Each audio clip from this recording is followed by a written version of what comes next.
আছে কিভাবে একটা কনফিগারেশন টোটাল করতে হয়, টোটাল স্টেপ বাই স্টেপ বলা আছে। ঠিক আছে, তো এখন যেমন আপনার এখানে দেখেন চ্যানেল 1 থেকে চ্যানেল 8 পর্যন্ত এই টোটাল জিনিসটা এখানে 8টা অ্যানালগ চ্যানেল আছে। আপনি অ্যানালগ চ্যানেলে আপনি temperature measurement, voltage measurement, current measurement, এই জাতীয় মেজারমেন্ট আপনি অ্যানালগ চ্যানেলগুলো করতে পারেন। আর এইখানে দেখেন ডিজিটাল চ্যানেল দেওয়া আছে, এই যে ইনপুট আউটপুট এগুলো হচ্ছে সব ডিজিটাল।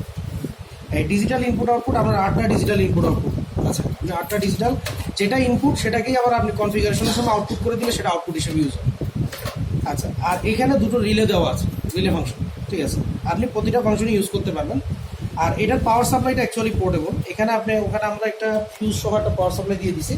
এটা এই হচ্ছে পাওয়ার ইনপুট, এই যে দেখেন এখানে সিম্বল দেওয়া আছে 100 থেকে 240 ভোল্ট। ঠিক আছে, ওখানে পাওয়ার সাপ্লাই থেকে ইয়ে করা যায়। আর এখানে টোটালি আপনার তাছাড়া একটা ইথারনেট ইন্টারফেস, মানে আপনি ডাটা মানে কনফিগারেশন করার জন্য একটা পিসি ইন্টারফেস যেটা আপনি ইউএসবি দিয়ে করবেন। আর হচ্ছে একটা pen drive interface. Pen drive ইন্টারফেসের জন্য আপনি হচ্ছে ডেটা পেন ড্রাইভের কালেকশন থেকে শুরু করে এই জিনিসগুলো আপনি করতে পারবেন। ঠিক আছে, আচ্ছা, আর এইখানে আপনার একটা এটা আমি হিউম্যান ইন্টারফেসটা খুলে ফেললাম। খুলে ফেললে এখানে একটা মেমোরি কার্ড অপশন আছে। আপনি ইচ্ছা করলে এখানে micro SD memory card use করতে পারবেন 16 জিবি পর্যন্ত, আপ টু 16 জিবি। হ্যাঁ, আমরা একটা 16 জিবির একটা মেমোরি কার্ড দিয়ে দিছি। ঠিক আছে, আর এছাড়াও এর built in interface, built in memory আছে। বিল্ট ইন মেমোরিতেও আপনি ডাটা সেভ করতে পারবেন, কোনো সমস্যা নেই। এটা লাগানো সিস্টেম, এখানে একটা ফাঁস আছে, দেওয়ার পরে এই লেগেছে। আচ্ছা, এবারে আমরা সফটওয়্যারটা দিই।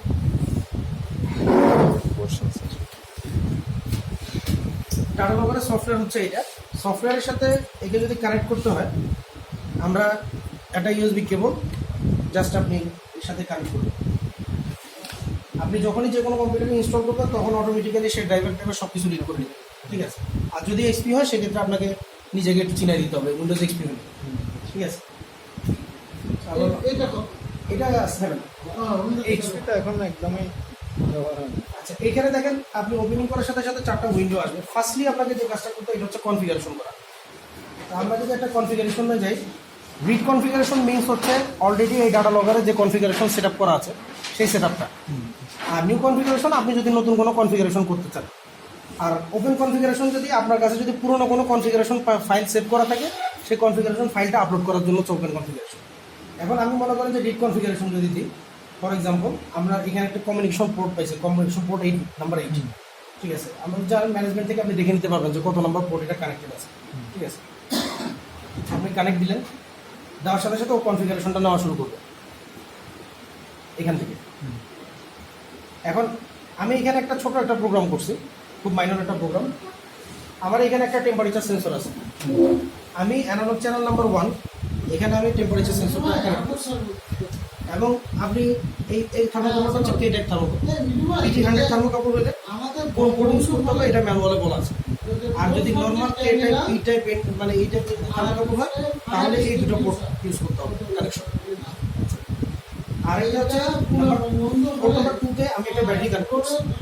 এটা একটা 9 ভোল্ট সিম্পল ব্যাটারি, নতুন একটা 9 ভোল্টের ব্যাটারি কানেক্ট করছি। যদি মিলি ভোল্ট রেঞ্জের হয় দেন এই পোর্ট আর এই পোর্ট, আর যদি ভোল্ট রেঞ্জের হয় এই পোর্ট আর এই পোর্ট আপনাকে ইউজ করতে হবে।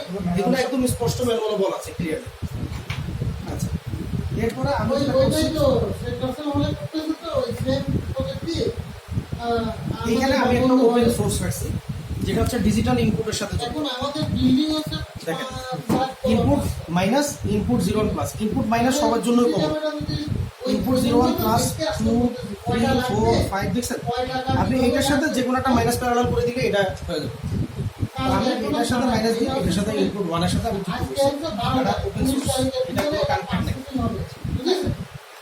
আর 3 নাম্বার হচ্ছে আমার একটা ভার্চুয়াল একটা পোর্ট খোলা আছে। এখানে দেখেন সাব ভার্চুয়াল পোর্ট, এটা একটা ফাংশনটা দেখাই আপনি।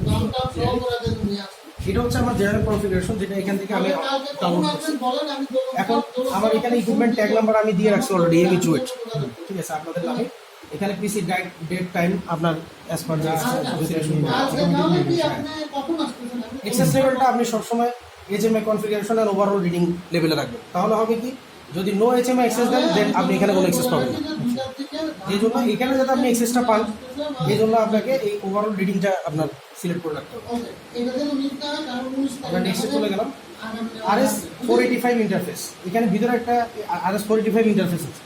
এখন আমি RS-485 যদি ইউজ করি তাহলে লাগবে, তা না হলে এটা সবসময় স্লেভ মোড করার না আসলে কিছুই লাগবে না, বিকজ আপনি ইউএসবি ইউজ করতেছেন।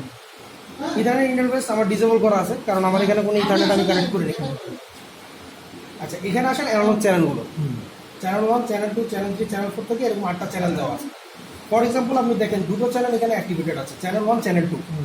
আমি দেখেন চ্যানেল 1-এ কি করছি, একটা কেটেড থার্মোকাপল আমি অ্যাড করছি, এটা ট্যাগ দিয়ে দিতে হবে এখানে। এখানে ট্যাগটা দিয়ে দিতে হবে, এবং এই ট্যাগটার নামে কিন্তু পরবর্তীতে আপনি যখন অ্যালার্ম সেট করবেন এই ট্যাগের নামে কিন্তু সে চিনবে জিনিসটাকে, ঠিক আছে। আর এরর ভ্যালু -1 মিনস আমার এটা যখন ডিসকানেক্টেড অবস্থায় থাকবে তখন ডিসপ্লেতে আমাকে -1 শো করবে, দ্যাট মিনস এটা কানেক্টেড নাই, ঠিক আছে। আর ইনপুট টাইপ অবশ্যই থার্মোকাপল কে ট্যাগ ইনপুট। এখানে ওরা একটা লিমিট দিয়ে দিছে, মিনিমাম -130 থেকে 1372 ডিগ্রি সেলসিয়াস। হ্যাঁ, আর এখানে ইনপুট টাইপে কি অন্য কোনো অপশন আছে নাকি? হ্যাঁ, অফকোর্স যত রকমের থার্মোকাপল আপনি ইউজ করতে পারবেন সবাই অপশন দেওয়া আছে। আপনি যে টাইপ থার্মোকাপল, এটা কে টাইপ থার্মোকাপল নিয়ে আমি কে সিলেক্ট করছি। আর কি কি আছে টেম্পারেচারের সাথে সাথে? যেমন আপনি দেখেন এখানে থার্মোকাপল আছে, আপনি লিনিয়ার, এটা হচ্ছে ভোল্টেজ, ঠিক আছে, লিনিয়ার ভোল্টেজ, এগুলো হচ্ছে ভোল্টেজ রেঞ্জ সব, ঠিক আছে, এগুলো হচ্ছে সব লিনিয়ার ভোল্টেজ, আর এটা হচ্ছে লিনিয়ার কারেন্ট রেঞ্জ। যদি কোনো কারেন্ট লোড দিতে পারেন কারেন্ট ওষে মেজার করবে। প্রেশার অ্যানালগে নেই, এখানে অ্যানালগে প্রেশার সেটআপ নেই, ঠিক আছে। প্রেশারটা কিভাবে ইয়ে করতে হবে? প্রেশারটা করতে হলে আপনাকে ইয়েতে কনভার্ট করে নিতে হবে, ভোল্টেজে কনভার্ট করে নিতে হবে, প্রেশারকে কনভার্ট করে নিতে হবে। আচ্ছা, এখন আমি যেমন মনে করি নেক্সট আমি একটা সিলেকশন করলাম, করার পরে ডিজিটাল চ্যানেল। ডিজিটাল চ্যানেলে আমি একটা ইনপুট চ্যানেল 1 নিছি, যেখানে আমি বলতেছি লেভেল 0 ভ্যালু, দ্যাট মিনস হচ্ছে যে আমার যখন একটা জিনিস যখন ক্লোজড অবস্থায় থাকবে তখন আমার এখানে আউটপুটে দিবে 0, আর আমার একটা জিনিস ওপেন অবস্থায় যখন থাকবে তখন আমাকে আউটপুটে দিবে 1। এই জিনিসটা আমি এখানে বলতে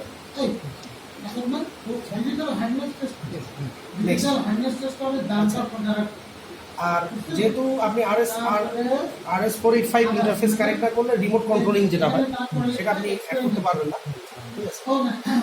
this is a virtual channel. আমি ভার্চুয়াল চ্যানেলে সামেশন সাবট্রাকশন মানে দুটো চ্যানেলের ভিতরে কম্পেয়ারিংটা আমি ভার্চুয়াল চ্যানেলে করতে হবে। আমি সিম্পলি এখানে একটা সামেশন করছি। সামেশনটা কিরকম, আমি কেটেড থার্মোকাপলটাকে যেটা চ্যানেল 1-এ যুক্ত আছে, আর এটার অপারেটর হচ্ছে প্লাস, দ্যাট মিনস যোগ করবে চ্যানেল 2-র সাথে, মানে ভোল্টেজের সাথে। আমি ধরে নিছি যে এর এক volt equal to 1 degree Celsius, ঠিক আছে, যার কারণে ও যখন সামেশন করবে এটাকে সে ডিগ্রি সেলসিয়াস ইউনিটে ধরে নেবে। সবকিছুকে ধরে মনে করেন কে টাইপে আপনি পাচ্ছেন 40 ডিগ্রি, আর ভোল্টেজ পাচ্ছেন মনে করেন 9 ভোল্ট ইকুয়াল টু সে ধরতেছে 9 ডিগ্রি সেলসিয়াস।